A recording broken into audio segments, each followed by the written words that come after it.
पवित्र करने के उपरांत आज की कथा में प्रवेश करते हैं। आज भगवान की द्वितीय दिवस की कथा में हम प्रवेश करते हैं। हमने श्रवण किया कि कैसे भागवत को श्रवण करना है, कैसे इसकी तिथि तय करें, कैसे व्यास का आवरण करें, ब्राह्मणों का आवरण करें और फिर सुंदर स्थान पर व्यास गद्दी का निर्माण करके कथा का रसपान करें। आज ज्ञान वैराग्य को मुक्ति हुई, भगवान की कथा की महिमा का गान होने लगा है और आज वेद व्यास जी ने लिखा है, जन्मांदस्य तन्वयादितरत चार्थेषु भेद्य स्वरा तेने ब्रह्म हृदय आदि कवये मोहयन्ति सूरय तेजो वारिवृदां यथा विनिमयो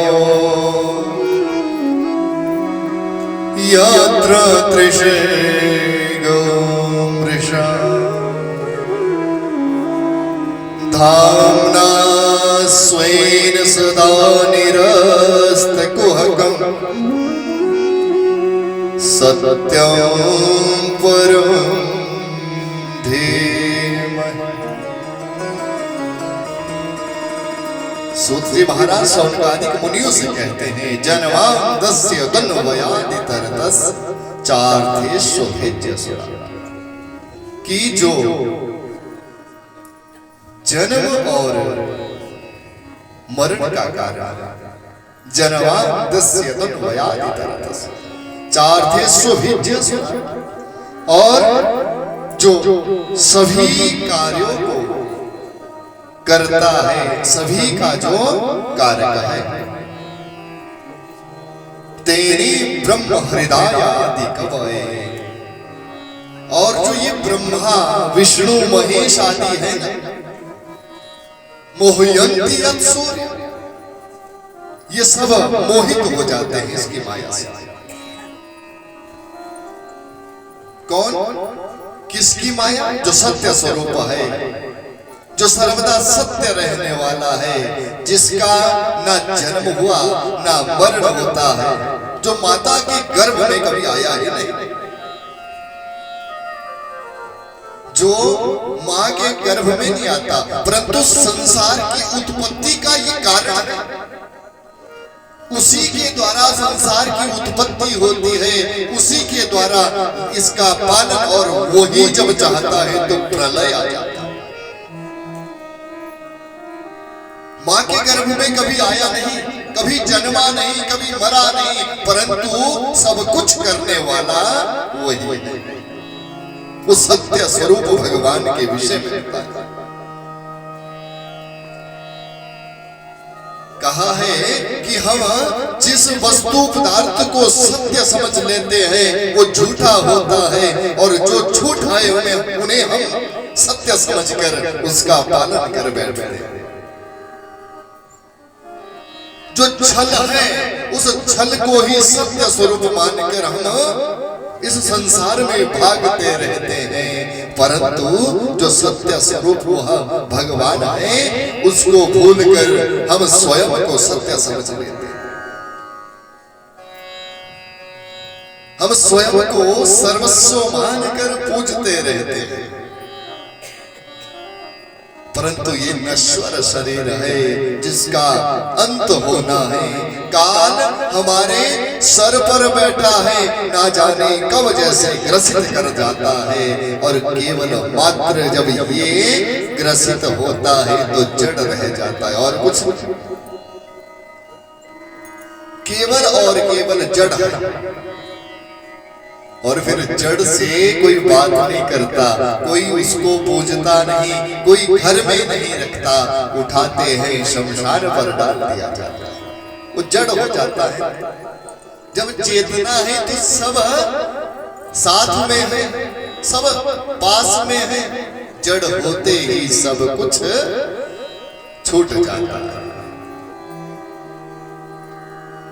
सूत जी महाराज शौनकादिक मुनियों से कहते हैं केवल और केवल मात्र सत्य स्वरूप वो भगवान है, वही सब कुछ करने वाला है। इसलिए ये भ्रम मत रखो कि मैं कुछ कार्य, उस भ्रम से छूट जाओ। आज शौनकादिक मुनि सूत जी महाराज से पूछते हैं कि आप सत्य स्वरूप भगवान के विषय में बताते हैं, तो ये कहां से आया? इसको आप कथा को हमें सुना रहे हैं, इस कथा का प्राकट्य कैसे हुआ? ये कैसे इस पृथ्वी पर आई? कैसे हम इसको श्रवण पान करने लगे? आज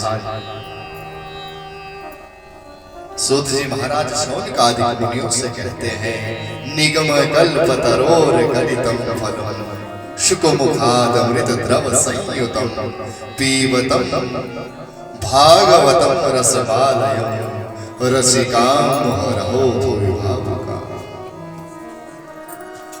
कि निगम कल्पतरोर गलितम, यह उस कल्प वृक्ष का एक पका हुआ फल है। कैसा पका हुआ फल? कि उसमें केवल और केवल मात्र रस भरा हुआ है, उसमें ना छिलका है ना गुठली है, केवल और केवल क्या है? रस है। और पीबतम भागवतम रसमालयम मुहरहो रसिका भूवि भावुका।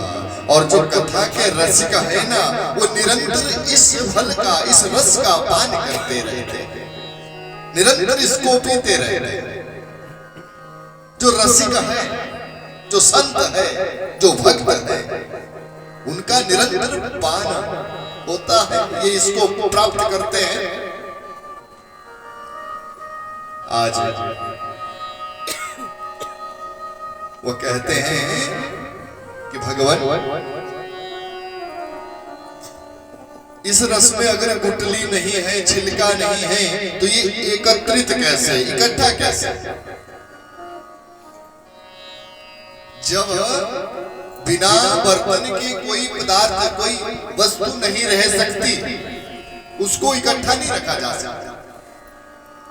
फिर यह जो कल्प वृक्ष का पका हुआ फल, और तुलना दी है आम से जो फलों में राजा है, और फिर उसमें गुठली नहीं, छिलका नहीं, तो उसका रस एकत्रित कैसे है? कहते हैं यह जो कल्प वृक्ष है,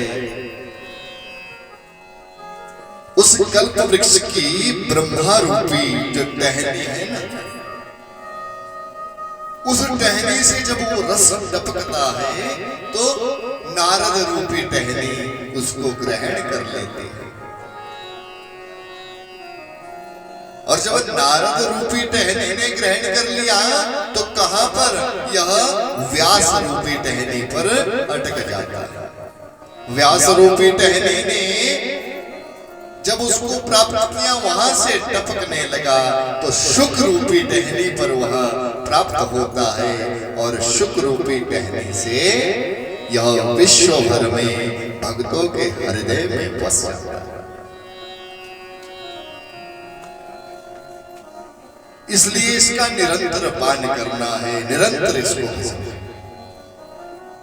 आज सूत जी महाराज शौनकादिक मुनियों से जब कथा कह रहे हैं, और सुखदेव रूपी टहनी पर ये अटका, ये जब सुना तो पूछा है ये सुखदेव जी कौन है? सूत जी महाराज कहते हैं ये मेरे गुरु हैं, जिनसे हमने ये कथा का अमृत प्राप्त किया। वो मेरे गुरु हैं। आज जब ये सुना तो कहते हैं हम इच्छा रखते हैं, हम जानना चाहते हैं कि आपके गुरु का कैसा जीवन रहा, उनके जीवन के विषय में हम कुछ जानना चाहते हैं। हमारी इच्छा है, आप मुझे बताइए।